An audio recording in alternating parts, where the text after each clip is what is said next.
ठीक आहे. तर आज आपल्याला काय शिकायचं आहे, गॅस्ट्रो इसोफेजियल रिफ्लक्स डिसीज. ठीक आहे, पिडियाट्रिक मध्ये इम्पॉर्टंट आहे, चाइल्ड हेल्थ नर्सिंग मध्ये इम्पॉर्टंट आहे, विचारू शकतात. आणि आपले जे एम्स, नॉर्सेट, डीएचएस, डीएमआर अशा विविध स्पर्धा परीक्षेसाठी सुद्धा हा टॉपिक खूप इम्पॉर्टंट आहे. ओके. आणि त्याचबरोबर त्या ठिकाणी पायलोरिक स्टेनोसिस काय असतं हे पण मी तुम्हाला आज थोडक्यात सांगणार आहे. ओके. त्यावर पण एम्स मध्ये क्वेश्चन विचारलेले आहेत. नॉर्सेट 9 मध्ये, नॉर्सेट 8 मध्ये जे पायलोरिक स्टेनोसिस आहे त्याचे 2-2, 3-3 क्वेश्चन आले होते. त्यासाठी आपल्याला हे शिकणे खूप गरजेचं आहे. ओके. तर काय पाहिजे आपल्याला आज, gastro oesophageal reflux disease. Okay. हा गॅस्ट्रो इसोफेजियल रिफ्लक्स डिसीज काय आहे, गॅस्ट्रो म्हणजेच काय, स्टमक. ओके. गॅस्ट्रिक किंवा गॅस्ट्रो असा शब्द आला की आपल्याला काय आठवतं, सर्वात अगोदर स्टमक आठवतं.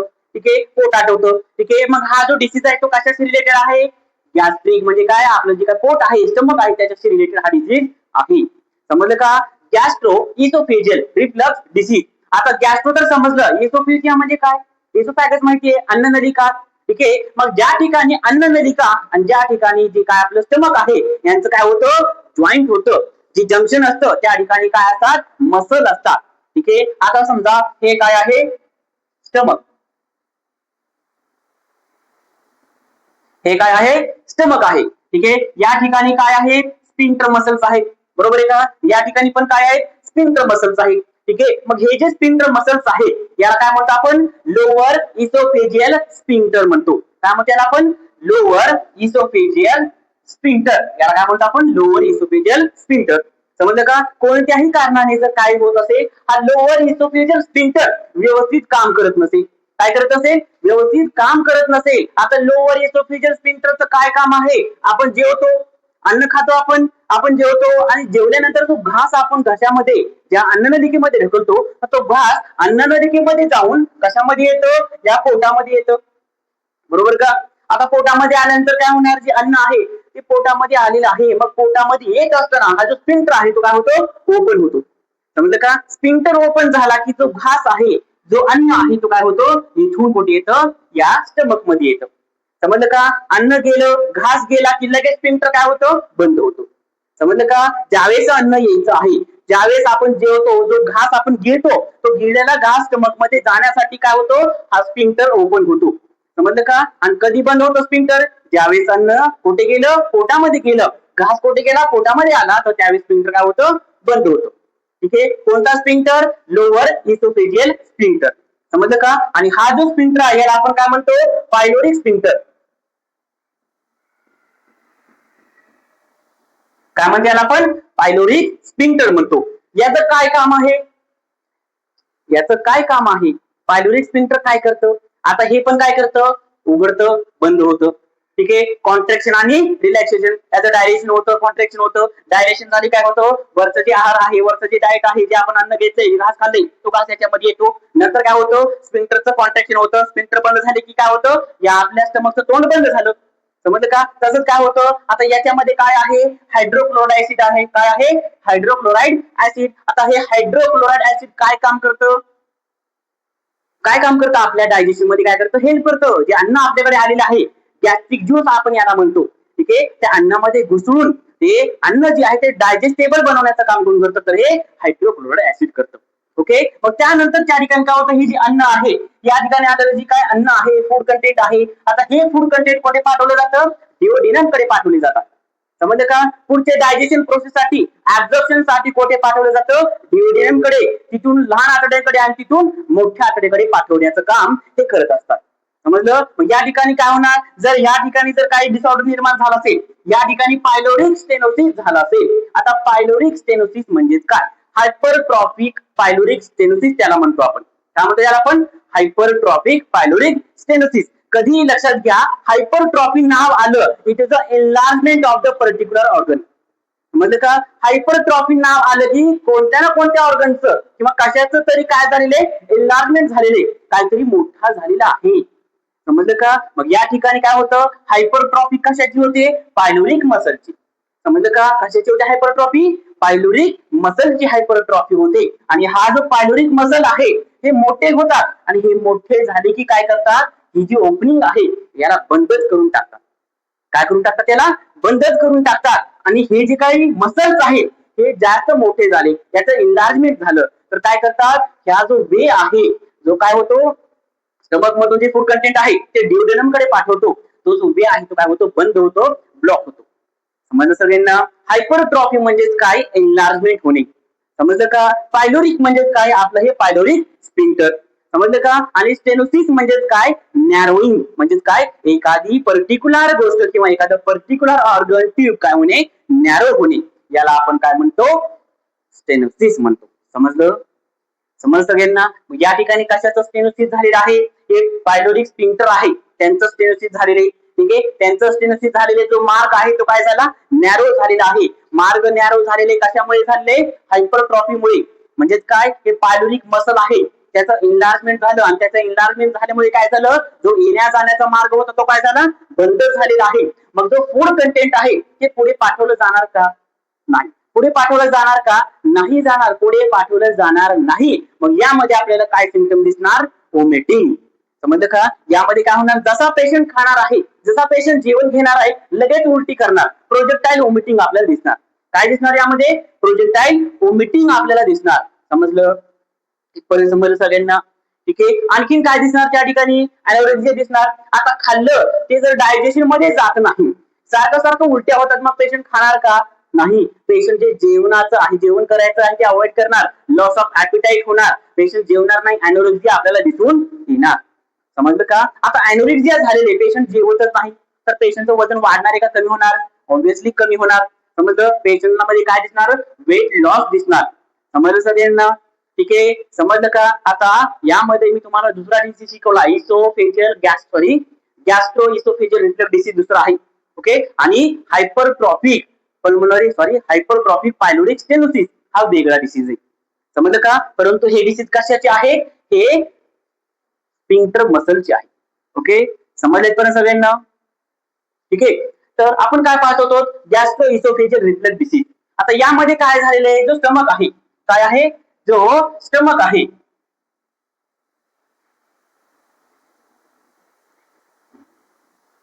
डायग्राम कडे जाऊ नका, डायग्राम एवढी भारी नाही. काय स्टमक आहे. आता ह्या स्टमक मध्ये काय आहे, ज्या ठिकाणी काय कनेक्ट होतं, इसोफॅगस स्टमकला कनेक्ट होतं, इसोफॅगस स्टमकला जोडलं जातं, त्याला आपण काय म्हणतो, पायलोरिक जंक्शन म्हणतो.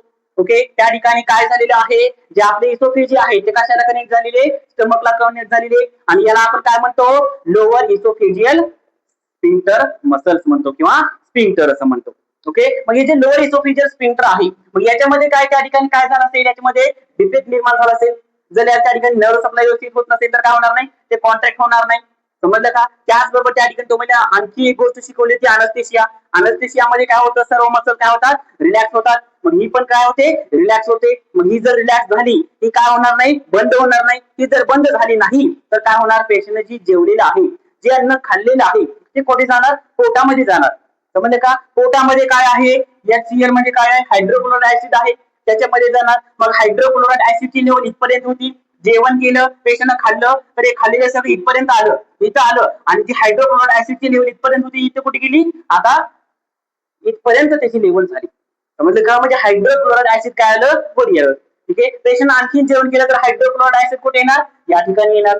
समजलं का. आणि थोडीशी जरी पेशंटची जी पोझिशन आहे लाय डाऊन झाली, म्हणजे काय, पेशंट ऑलरेडी झोपला असेल, ठीक आहे, थोडासा त्या ठिकाणी पेशंट जे आहे काही झोपून किंवा त्याचबरोबर काय झोपून त्या ठिकाणी राहत असेल, तर अशा वेळेस काय होतं, जो हायड्रोक्लोराइड ऍसिड आहे तो कुठे येणार आहे, इसोफॅगस मध्ये येणार आहे.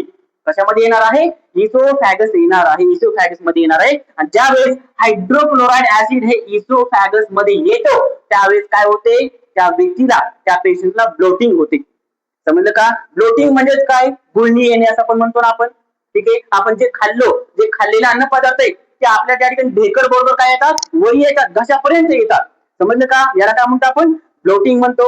ओके. आणखीन काय होतं, आणखीन काय होतं, आता हा जो हायड्रोक्लोराइड ऍसिड आहे हा काय आहे, ऍसिडिक नेचरचा आहे. कोणता नेचर आहे याच्यामध्ये, ऍसिडिक आहे. आता हे ऍसिडिक असल्यामुळे त्या ठिकाणी आपल्याला यामध्ये मेटाबॉलिक अल्कलोसिस बघायला मिळेल का, मेटाबॉलिक ऍसिडोसिस बघायला मिळेल, मेटाबॉलिक ऍसिडोसिस बघायला मिळेल. समजलं का. मेटाबॉलिक ऍसिडोसिस बघायला मिळेल. मेटाबॉलिक ऍसिडोसिस होईल त्याचबरोबर हे जे ऍसिड आहे ते कुठे आलेलं आहे, इसोफेगस मधून त्या ठिकाणी आपल्या घशापर्यंत आलेलं आहे. मग अशा वेळेस त्या ठिकाणी आपल्याला काय बघायला मिळतं, छातीमध्ये जळजळ म्हणजे काय, हर्टबर्न आपल्याला बघायला मिळतं. समजलं का? काही वेळेस त्या ठिकाणी पेन सुद्धा होतं, चेस्ट पेन सुद्धा होतं आणि आपण घाबरतो की मला चेस्ट पेन झालेलं आहे, परंतु ते त्याच्यामुळे झालेलं आहे का? चेस्ट पेन हे कार्डियाक सिस्टीमचे कोणत्या डिसऑर्डरमुळे झालेले का नाही, हे कशामुळे होऊ शकतं, तर हे होऊ शकतं ऍसिडिटीमुळे. हे कशामुळे होऊ शकतं, गॅस्ट्रोइसोफेजियल रिफ्लक्स डिसीजमुळे होऊ शकतो. हा कशामुळे होऊ शकतो, पेप्टिक अल्सर मध्ये सुद्धा दिसू शकतो. समजलं का? परंतु ते चेस्ट पेन कसा आहे, नॉन कार्डिओजेनिक कॉज आहे. ओके, नॉन कार्डिओजेनिक आहे म्हणजेच काय, कार्डियाक सिस्टीमचा आणि या चेस्ट पेनचा काही संबंध आहे का, नाही. हे चेस्ट पेन होते तर काय होतंय, ऍसिडिटी झाल्यामुळे काय होतंय, इसोफेजियल रिफ्लक्स डिसीज झाल्यामुळे काय होतं, हा चेस्ट पेन होतो. समजलं? ठीक आहे. मग अशा वेळेस त्या ठिकाणी काय काय होतं, मी तुम्हाला सुरुवातीला सांगितलं, ब्लोटिंग होते, काय होतं, बर्निंग सेन्सेशन्स होतात, छातीमध्ये जळजळ केल्यासारखं वाटतं, छातीमध्ये त्या ठिकाणी हर्टबर्न त्या ठिकाणी आपल्याला सिम्पटम दिसतं. त्याचबरोबर आणखी काय दिसतं, वॉमिटिंग सुद्धा दिसते. समजलं? याच्यामध्ये काय दिसतं, वॉमिटिंग सुद्धा दिसते. आता हेच हायड्रोक्लोराइड ऍसिड आणि खाल्लेले जे काही पदार्थ आहेत हेच कुठे येतात, बॅक फॉरवर्ड मारतात. बॅक फॉरवर्ड म्हणजेच काय, ते इसोफेजिया मधून कुठे जातात, घशामध्ये जातात आणि पेशंट त्या ठिकाणी थोडासा झुकलेला असेल किंवा पेशंट त्या ठिकाणी उलटी त्या ठिकाणी येऊ शकते, थोडासा नोजिया जरी असेल, लगेच पेशंट काय करतो, जे खाल्लेले अन्न पदार्थ आणि हायड्रोक्लोराइड ऍसिड आहे लगेच काय करतो, बाहेर काढून देतो. समजलं? इथपर्यंत समजलं सगळ्यांना? ठीक आहे. मग अशा वेळेस त्या ठिकाणी काय करणार आपण, जर एखाद्या वेळेस त्या ठिकाणी आपण जर पीडियाट्रिक पेशंट मध्ये पाहिलं, एखादा न्यूबॉर्न आहे, जर एखादी लेडी तिच्या बाळाला काय पाजते, दूध पाजते, ब्रेस्ट फिडिंग करते, तर ब्रेस्ट फिडिंग केल्याबरोबर जर त्या लेडीनं काय करत असेल, त्या लेडीनं त्या बाळाला तसं झोपवलं असेल, समजलं का, ढेकर काढली नसेल, ढेकर म्हणजेच काय, ज्यावेळेस बाळ दूध पितो, ज्यावेळेस बाळ ब्रेस्ट फीडिंग करतो, त्यावेळेस दुधासोबत इयर सुद्धा काय करतं, इसोफॅगस मध्ये ढकलतं. समजलं का? ज्यावेळेस बाळ सक करत असतं, सकिंग रिफ्लेक्सेस असतात, त्याच्यामुळे बाळ काय करतं, सक करून दूध पितं, तर दूध पित असताना त्या ठिकाणी काही इयर ही पोटामध्ये जाऊ शकते. ओके, मग गेलेली इयर जी आहे ते बाहेर येत नाही. ठीक आहे, ढेकर काढावी लागते, ज्या बाळाला आपल्याला त्या ठिकाणी खांद्यावर घ्यावं लागतं आणि पाठीवरून काय करावं लागतं, हात फिरवावा लागतो, नाहीतर काय होतं, बाळाला तसंच झोपवलं तर काय होणार, त्या ठिकाणी हा जो काही स्टमक आहे, या स्टमक मध्ये त्या ठिकाणी काय होणार, इयर पण आहे आणि काय आहे त्याच्यामध्ये, दूध पण आहे.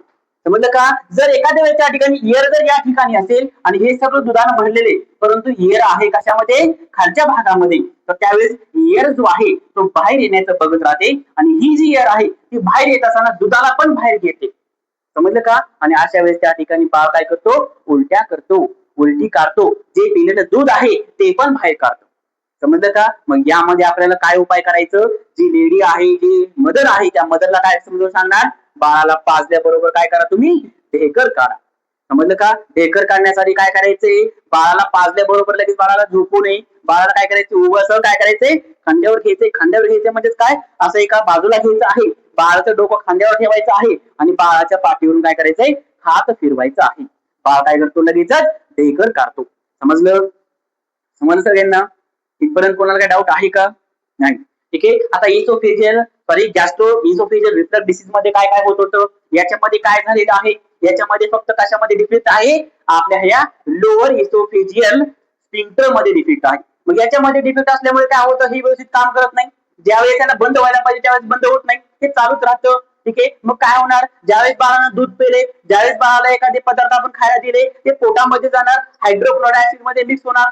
समजलं? आणि जर बाळ लाई डाऊन झाला, लाई डाऊन म्हणजे काय, जर त्या ठिकाणी बाळ काय झालं असेल, झोपला असेल, किंवा त्याचबरोबर एखाद्या बाळाला ओव्हर फिडिंग केली आणि पोट भरत आलं, इथपर्यंत बाळाच्या पोटामध्ये काय, दूधच आहे. ठीक आहे, बाळाच्या पोटामध्ये टोटल काय, सगळं दूधच आहे, पोट भरेपर्यंत त्या ठिकाणी बाळानं दूध पिलेलं आहे. मग इथपर्यंत जर दूध आला असेल तर त्या ठिकाणी काय होतं, हे जे दूध आहे, हे जे हायड्रोक्लोराइड ऍसिड आहे, हे कुठे येऊ शकतं, हे इसोफेजिया मध्ये सुद्धा जाऊ शकतं. समजलं का? आणि इसोफॅगस मध्ये हे दूध गेले, दुधाबरोबर काय केलंय, HCl पण गेलेलं आहे, हायड्रोक्लोराइड ऍसिड पण गेलेलं आहे आणि हायड्रोक्लोराइड ऍसिडचं नेचर कसं आहे, ऍसिडिक आहे. त्याच्यामुळे आपल्याला या नळीमध्ये, इसोफॅगस मध्ये, अन्न नलिकामध्ये आपल्याला काय दिसतं, जळजळ झाल्यासारखं दिसतं. समजलं का? बर्निंग सेन्सेशन दिसतात, आपल्याला काय दिसतं, हर्ट बर्न दिसतं. समजलं? समजलं सगळ्यांना? ठीक आहे. आता यावेळेस काय करतं, बाळ सारखं उलट्या करतं, जर बाळानं सारखे उलट्या केल्या तर त्या ठिकाणी काय होणार, डिहायड्रेशन होणार. ठीक आहे, बाळाला पाणी दिलं, दूध दिलं तरी बाळ काय करते, उलट्या करते, प्रोजेक्टाईल व्हॉमिटिंग करत आहे. बाळ पाणी पितं का, नाही. पिलेलं पाणी, दिलेलं दूध आहे ते डायजेशन मध्ये जाते का, नाही. डायजेशन मध्ये गेलं नाही तर काय दिसणार, काय दिसणार आपल्याला, वेट लॉस दिसणार, लॉस ऑफ ऍपिटाईट दिसणार. समजलं का, भूक मंदावणार, अॅनोरेक्सिया दिसणार. आणि अॅनोरेक्सिया असेल, भूक मंदावली असेल, बाळ जर त्या ठिकाणी दूध घेत नसेल, सारखं दूध पिलं की उलट्या होतात, जेवण घेतलं की उलट्या होतात. त्याच्यामुळे बाळ काय करतं, जेवण घेण्याचं टाळतं, भूक मंदावते, लॉस ऑफ ऍपिटाईट होतं आणि त्याच्यामुळे आपल्याला वेट लॉस दिसू शकतो. समजलं, समजलं सगळ्यांना, इथपर्यंत कोणाला काही डाऊट आहे का, नाही. ओके, त्याचबरोबर त्या ठिकाणी आणखी काय सांगितलं मी तुम्हाला, हायपरट्रॉफिक पायलोरिक स्टेनोसिस. समजलं, ही कंडिशन समजली का, इथपर्यंत कोणाला काही डाऊट आहे का. ओके, मग यामध्ये काय करायचंय, डॉक्टरांकडे न्यायचंय, पिडियाट्रिशियन कडे न्यायचंय आणि पिडियाट्रिशियन कडे नेऊन काय करायचं, त्या ठिकाणी अगोदर त्या ठिकाणी काय करायची आहे, इमेजिंग करायची आहे. व्हॉट इज इमेजिंग, तर काय करतात त्या ठिकाणी, सुरुवातीला त्या ठिकाणी बायोप्सी पण करतात, इन्फेक्शन झालेले का काय झालेले हे सुद्धा चेक करतात. हे जे का पायलोरिक मसल, सॉरी, हे जे का स्पिंटर आहे, हे जे का लोअर इन्फ्युजियल स्पिंटर आहे, त्याच्यामध्ये काय प्रॉब्लेम आहे का, याला इन्फेक्शन झालेलं आहे का, हे चेक करतात. ठीक आहे, त्याचबरोबर ज्याला इंजुरी झालेली आहे का हे चेक करतात. जर लोअर इसोफिजियल स्पिंटरला इंजुरी झालेली असेल तर त्या ठिकाणी काय होतं, ब्लिडिंग पण होते. काय होते, त्यामध्ये ब्लिडिंग पण होते. आणि जर यामध्ये ब्लिडिंग झाली तर ब्लड कशामध्ये जाणार, त्या पोटामध्ये जाणार. समजलं का, आणि उलटीमध्ये काय दिसणार आपल्याला, ब्लड पण दिसणार. म्हणजे कोणतं सिम्पटम दिसणार, हिमोप्टायसिस दिसणार. काय दिसणार, हिमोप्टायसिस आपल्याला यामध्ये दिसणार. ओके, त्याचबरोबर आणखी काय होणार बरं, आता ब्लड कशामध्ये, पोटामध्ये आहे. जर उलटी मधून त्या ठिकाणी ब्लड बाहेर येऊ शकतं तर हे जे ब्लड आहे ते डायजेशन मध्ये पण जाऊ शकतो. कशामध्ये जाऊ शकतो, डिओडेनम मध्ये जाऊ शकतो, लहान आतड्यामध्ये, मोठ्या आतड्यामध्ये पण जाऊ शकतो. आणि बाळाच्या स्टूल मध्ये आपल्याला काय दिसतं, ब्लड दिसतं, त्याला काय म्हणतो आपण, मलिना. समजलं का, समजलं सगळ्यांना, इथपर्यंत कोणाला काय डाऊट आहे का, नाही. त्यानंतर दुसरी कंडिशन मी तुम्हाला सांगितली ते म्हणजे काय, हायपरट्रॉफिक पायलोरिक स्टेनोसिस. आता याच्यामध्ये काय होतं बरं,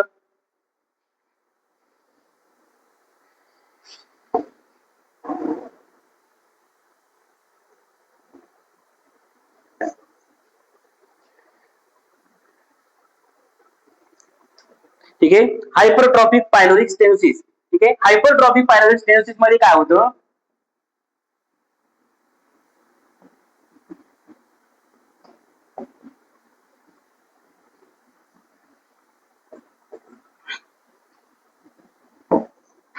ठीक आहे, जसं मी तुम्हाला सांगितलं, हायपरट्रॉफी जर नाव दिसलं कुठे तर काय झालेले, इन्लार्जमेंट झालेली आहे.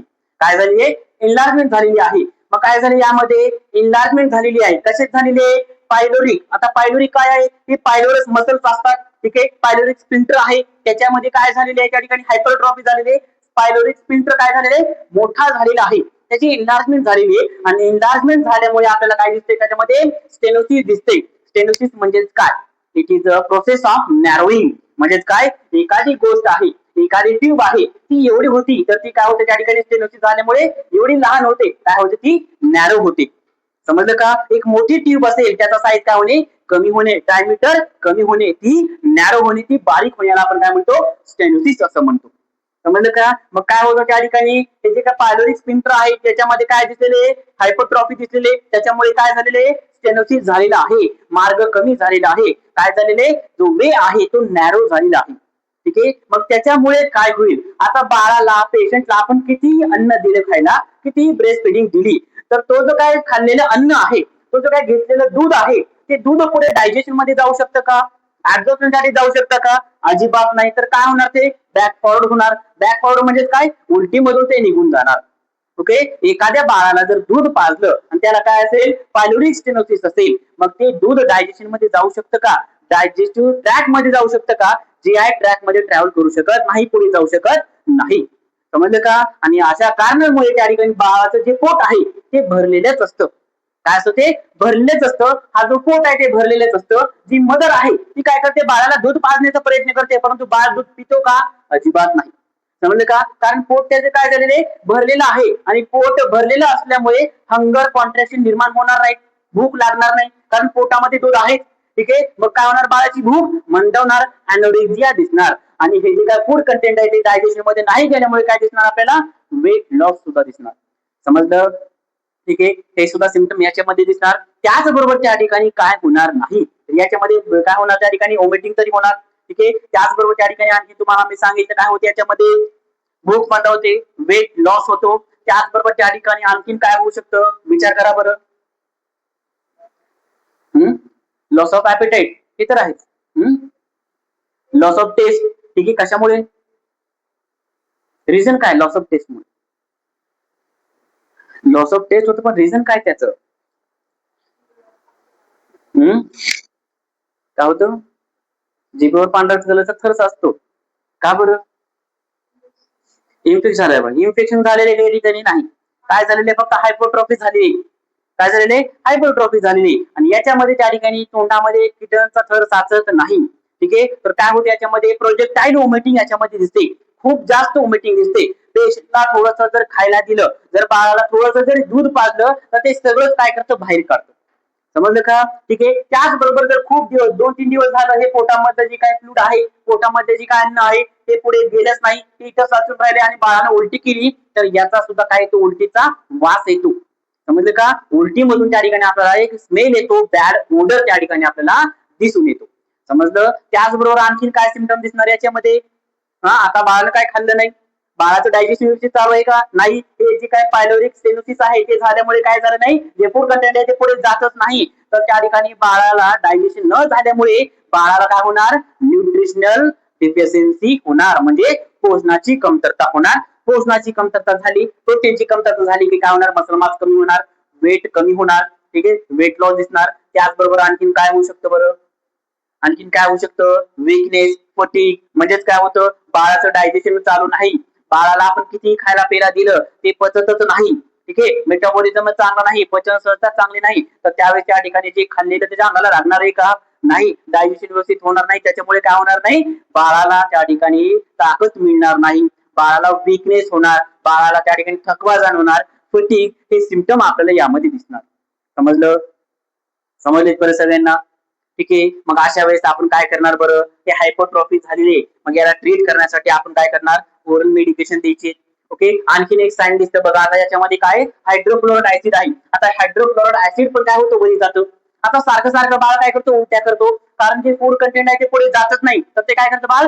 बॅक फॉरवर्ड करतं, म्हणजे उलटीतून बाहेर काढतंय. आता हे फूड कंटेंट बरोबर काय आलेले? HCl आले. HCl म्हणजे काय? हायड्रोक्लोराइड ऍसिड. आता हे हायड्रोक्लोराइड ऍसिड पण HCl ऍसिड पण काय येत आहे? ते इसोफेजिया मध्ये येत आहे. मग ह्याचा नेचर कसा आहे? ऍसिडिक आहे. याचा ऍसिडिक नेचर असल्यामुळे काय होतं? जे इसोफेजियल मसल्स आहेत ते काय होतात? डॅमेज होतात. काय होतात? ते डॅमेज होतात. आणि इसोफेजियल मसल जर डॅमेज झाले, काय झाले? ते डॅमेज झाले तर आपल्याला एक डिसीज कंडिशन बघायला मिळते, ते म्हणजे काय? इसोफेजायटिस.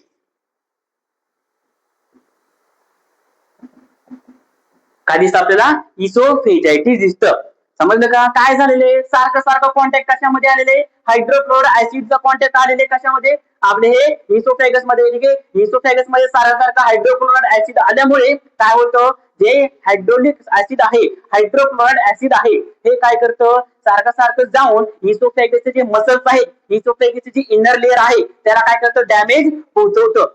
समजलं का? कारण आपल्या मसल साठी ऍसिड चांगला आहे का? नाही. आपले जे स्पिंक्टर मसल असतील, म्युकस मेम्ब्रेन असतील, काही असेल, त्याच्यासाठी आपला जो हायड्रोक्लोराइड ऍसिड आहे तो चांगला नाही. आणि याचा ऍसिडिक नेचर असल्यामुळे काय होतं? आपली इसोफेजी आहे ती काय होते? डॅमेज होते. इसोफॅगस डॅमेज होतं, इसोफॅगसची इनर लेअर डॅमेज होते आणि त्या ठिकाणी इन्फ्लामेशन बघायला मिळतं. काय बघायला मिळतं या ठिकाणी? इन्फ्लामेशन बघायला मिळतं, आणि त्याला आपण काय म्हणतो? इसोफेजायटिस असं म्हणतो. समजलं का?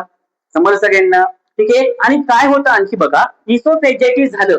आता इसोफेजायटिसला आपण ट्रीट केलं नाही, जर इसोफेजायटिस होऊन जे इसोफेजिया आहे, इसोफॅगस आहे, ते पण डॅमेज झालेली आहे आणि तरी त्या ठिकाणी हायड्रोक्लोराइड ऍसिड वरीत येतं, मग तो गॅस्ट्रो इसोफेजियल रिफ्लक्स डिसीज असेल किंवा पायलोरिक स्टेनोसिस असेल, या दोन्ही कंडिशन मध्ये काय होतं? जो हायड्रोक्लोराइड ऍसिड आहे तो इसोफेजिया मध्ये येत जातो, इसोफॅगस मध्ये येत जातो, आणि या कारणामुळे काय होतं? इसोफेजिया डॅमेज होते आणि तिला काय होतं? इन्फ्लामेशन होतं, इसोफेजायटिस होतं. समजलं का? दोन्ही कंडिशन मध्ये आपल्याला काय दिसतं? इसोफेजायटिस दिसतं. समजलं? ठीक आहे. आणि जर इसोफेजायटिसला आपण ट्रीट केलं नाही, पूर्णपणे काय झालेले? इसोफेजिसचे आपले अन्न नलिकाचे मसल पूर्णपणे डॅमेज झालेले, तरी देखील काय होतं? ऍसिड वरी येतं. तरी देखील हे हायड्रोक्लोराइड ऍसिड त्या ठिकाणी कशामध्ये येतं, इसोफॅगस मध्ये येतं. तर त्यावेळेस काय होतं, जो इसोफेगस आहे तो जास्त डॅमेज होतं. ओके, आणि जास्त डॅमेज होऊन त्या ठिकाणी काय होतं, त्या ठिकाणी कॅन्सर होण्याचे चान्सेस कशाला असतात, इसोफॅगसला असतात. समजलं का? आणि ही जी इसोफॅगस आहे याला इन्फेक्शन झाल्यानंतर तरीही जर HCl त्याच्या कॉन्टॅक्ट मध्ये येत असेल तर त्यावेळेस ही जी इसोफेजियल मसल आहेत ते काय होतात, हार्ड होतात. काय होतात, हे हार्ड मसल होतात. आणि ही मसल हार्ड झाले, कडक झाले तर त्या कंडिशनला काय म्हणतो आपण, प्री कॅन्सरस कंडिशन म्हणतो. समजलं का? कॅन्सर होण्याची जी पहिली स्टेज आणि जी काय अर्ली सिम्पटम आहे ते आपल्याला दिसून येतं. आणि जर त्याला पण आपण ट्रीट केलं नाही, वेळेवर जर त्याला बरं केलं नाही तर त्या व्यक्तीला, तो पेशंटला काय होतो, इसोफेजियल कॅन्सर होतो. समजलं? समजलं सगळ्यांना? इथपर्यंत समजलं का?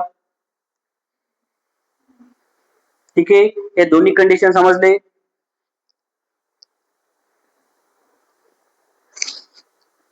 मग या ठिकाणी आपण काय करणार, याचं कॉम्प्लिकेशन आपल्याला कॅन्सर दिसू शकतं. ठीक आहे, त्याचे तर पायलोरिक स्टेनोसिस आहे, हायपरट्रॉफिक पायलोरिक स्टेनोसिस आहे, त्याचं कॉम्प्लिकेशन आपल्याला काय दिसू शकतं, इसोफेजायटिस दिसू शकतं. त्याचबरोबर त्या ठिकाणी त्या व्यक्तीला कॅन्सर सुद्धा होऊ शकतं. मग हे सगळं होऊ नये म्हणून काय करायचं, आपण ही कंडिशन ट्रीट करायची आहे. ओके, त्यासाठी काय करणार, आपण अँटी इन्फ्लामेटरी ड्रग देणार. ठीक आहे, non steroidal anti inflammatory drug देणार, जेणेकरून काय होऊ नये, इसोफेजायटिस होऊ नये. ओके, त्याचबरोबर त्या ठिकाणी काय करणार, आपण डायग्नोसिस करण्यासाठी बायोप्सी करणार. ओके, त्याचबरोबर त्या ठिकाणी आणखी काय करणार, आपण इमेजिंग करणार. इमेजिंग म्हणजे काय, काय असतं, एक लेझर वायर असतं, त्याच्या पुढे काय असतं, मायक्रो कॅमेरा असतो, आणि ते कुठे इन्सर्ट केला जातो, या स्टमक मध्ये इन्सर्ट केला जातो. आणि या स्टमक मध्ये इन्सर्ट करून ते जे पायलोरिक स्टेनोसिस आहे याचं काय काढलं जाते, इमेज काढली जाते, फोटो काढला जातो. आणि याच्यामध्ये कुठे प्रॉब्लेम आहे हे पाहण्याचं काम या ठिकाणी केलं जातं. आणि यानंतर हे पाहिल्यानंतर काय करतात, त्या ठिकाणी प्रॉब्लेम काय आहे, किती हायपरट्रॉफी आहे, तो पायलोरिक स्टेनोसिस आहे तो किती आहे, किती प्रमाणामध्ये आहे हे पाहिलं जातं. आणि त्याच्यानंतर त्याच्यावर ट्रीटमेंट केली जाते. यामध्ये त्या ठिकाणी काय करायचं, आपल्याला जास्त तर जे डोस आहे ते आपल्याला ओरल द्यायचे, जे मेडिसिन द्यायचे आपल्याला ते काय द्यायचे, ओरली मेडिसिन द्यायची आहे. मेडिकेशन काय करायचे, आपल्याला ओरली करायचे. मग कधी करणार, उलटी झाल्यानंतर करणार का उलटी होण्याच्या अगोदर मेडिसिन देणार आपण, ज्या पेशंटला उलटी झालेली आहे. ठीक आहे, उलटी झाल्यानंतर त्या ठिकाणी काय करायचं, पेशंटला पाणी देत राहायचे, पाण्याचं प्रमाण वाढवायचं आहे. ठीक आहे, खूप जास्त उलट्या होऊ द्यायची नाही. जर जास्त उलट्या झाल्या तर काय होऊ शकतं, जो पेशंट डिहायड्रेशन मध्ये पण जाऊ शकतो, पाण्याची कमतरता होऊ शकते. त्यासाठी पेशंटला पाणी देत राहायचे. ठीक आहे, फ्लुइड इंटेक वाढवायचं आहे. ओके, आणि ज्यावेळेस आपण पाणी देतो, ज्यावेळेस पोटामध्ये पाण्याचं प्रमाण वाढेल, HCl कमी होईल. समजते का? याच्यामध्ये ट्रीटमेंट काय करायची, आपल्याला non steroidal anti inflammatory drug द्यायचे, जेणेकरून काय होऊ नये, इसोफेजायटिस होणे आणि कॅन्सर कंडिशन पर्यंत ही कंडिशन जाऊ नये म्हणून.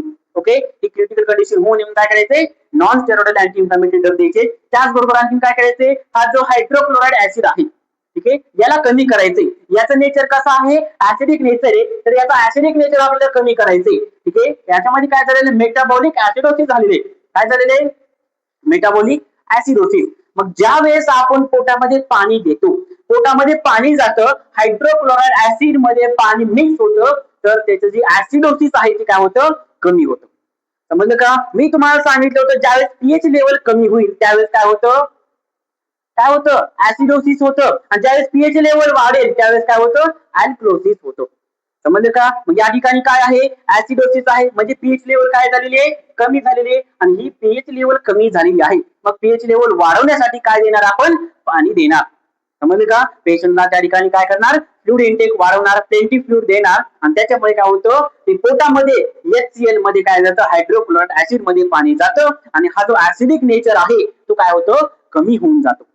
समजलं का? मग हा जो हायड्रोक्लोराइड ऍसिड आहे त्याच्यामध्ये पाणी मिक्स झाले, मग त्याची तीव्रता काय झाली, कमी झाली. त्याची ऍसिडिक पॉवर जी आहे ती काय झाली, कमी झाली. मग आता तो पुढे जाऊन जो इसोफॅगस आहे त्याला डॅमेज पोहोचू शकतं का, नाही पोहोचू शकत. समजलं का? त्यासाठी आपल्याला काय करायचं, त्यासाठी ट्रीटमेंट करायची आहे. समजलं का? इथपर्यंत कोणाला काही डाऊट आहे का? ओके.